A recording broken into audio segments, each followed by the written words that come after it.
বিহু অসমীয়াৰ জাতীয় উৎসৱ। বিহু আহিলে অসমীয়াৰ প্ৰাণ সজীৱ হৈ উঠে। ৰঙালী বিহুৰ ৰঙেৰে মন প্ৰাণ ভৰি উঠে। কুলি চৰাইৰ কু কু কৈ শুৱলা মাতেৰে মাতি বিহু অহাৰ বতৰা দিয়ে। গাঁৱে ভূঞে শিপিনীয়ে গামোচাত মৰমৰ সপোন ৰচে। ঢোল পেঁপা গগনাৰে বিহুৱা ডেকাই বিহু নাচে।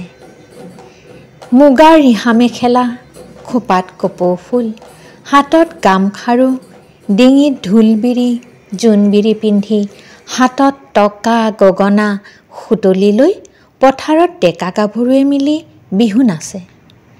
ঘৰৰ হাটুবন কাটি কৰি অসমীয়া বোৱাৰী মহিলাসকলে পথাৰত জেং বিহু নাচে। সৰুৱে ডাঙৰক সেৱা জনায় আৰু ডাঙৰে সৰুক মৰমৰ চিনস্বৰূপে বিহুৱান যাচে। দৈ চিৰা লাৰু পিঠাৰে আলহীক আপ্যায়িত কৰি মৰমৰ এনাজৰীৰে সকলোকে বান্ধি ৰাখে।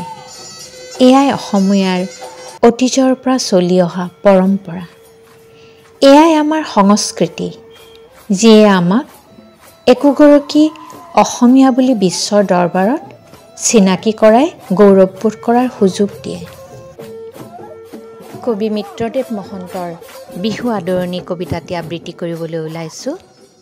শুনা ঐ ছটাই পেঁপাতি বজাই ৰঙালী কাহা লৈ, পদূলি মুখত বাট চাই চাই থাকিম কিমান ৰৈ।